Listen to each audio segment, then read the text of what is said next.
నకిలీ ధృవీకరణ పత్రాలతో టీఎస్పీలో ఉద్యోగం పొందిన టీచర్పై విచారణ చేపట్టాలని ఆదివాసీ సంక్షేమ పరిషత్ మండలి అధ్యక్షులు శ్రీడం నందకుమార్ డిమాండ్ చేశారు. గంగాపూర్లోని ఇటీవల టీఎస్పీ ద్వారా మరాఠీ మీడియంలో నియమితులైన ఉపాధ్యాయుని సర్టిఫికెట్లు నకిలీవని బేలు మండల విద్యాధికారికి ఫిర్యాదు చేశారు. తను తెలుగు మీడియం అయినప్పటికీ తప్పుడు ధ్రువపత్రాలతో మరాఠీ మీడియంలో ఉద్యోగం పొందారని పేర్కొన్నారు. వెంటనే ఉన్నతాధికారులు విచారణ చేపట్టి సదరు ఉపాధ్యాయులను తొలగించాలని డిమాండ్ చేశారు. లేని ఎడల జిల్లా కలెక్టరేట్ ఎదుట నిరసనలు చేపడతామని హెచ్చరించారు.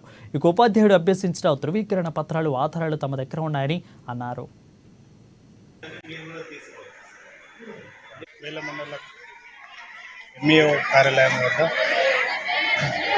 ఏదైతే బేల మండలంలోని గంగాపూర్ గ్రామంలో మొన్న 2024 జరిగినటువంటి డిఎస్సి ద్వారా నియమితులైన ఉపాధ్యాయులలో జాదవ్ రాజేందర్ అనే ఉపాధ్యాయులు వారు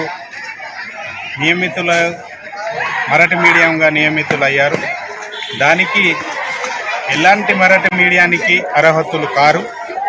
జాదవ్ రాజేందర్ అనే ఉపాధ్యాయులు ఎందుకు నియమితులు కావాలంటే ఈరోజు చూస్తుంటే మరాఠీ మీడియంలో ఉపాధ్యాయులుగా ఉండాలంటే మొదటి నుంచి ఇంటర్ కానీ డిఎడ్ కానీ టెట్లో కానీ మరాఠీ మీడియం చదువుకొని ఉండాలి. కానీ వాళ్ళు చూపించిన సర్టిఫికెట్లో తెలుగు మీడియంలో ఉన్నాయి కాబట్టి దానికి ఈ సర్టిఫికెట్ వెరిఫికేషన్ చేసే ఉపాధ్యాయులు కానీ ఉన్నత అధికారులు తప్పుడు సర్టిఫికెట్ వెరిఫికేషన్ చేశారని మేము భావిస్తున్నాము. నేను ఆదివాసీ సంక్షేమ పరిషత్ బేలా మండల కమిటీ శ్రీరామ్ నందకుమార్ అధ్యక్ష ఆధ్వర్యంలో గంగాపూర్ ప్రాథమిక పాఠశాలలో పనిచేస్తున్నటువంటి రాజేందర్ గారి యొక్క మొన్న 2024లో సెలక్షన్ అయిన సందర్భంలో ఆయన యొక్క సర్టిఫికేట్లు చెల్లదని మాకు ఒక అప్లికేషన్ ఇవ్వడం జరిగింది.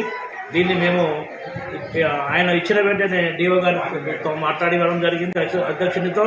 ఆయన డిఓ గారు ఏమన్నారంటే మీకు ఇచ్చినటువంటి ఆ కంప్లైంట్ లెటర్ని నాకు ఫార్వర్డ్ చేయమని చెప్పడం జరిగింది. కాబట్టి ఈరోజు సాయంత్రం వరకల్లా నేను వాళ్ళు ఇచ్చినటువంటి మెమోరాండం తీసుకెళ్ళి ఆ కంప్లైంట్ని తీసుకెళ్ళి డిఓ మేడం గారికి ఇచ్చిన తర్వాత మరి ఆమె దానిపైన ఎటువంటి చర్యలు తీసుకుంటుందో దాన్ని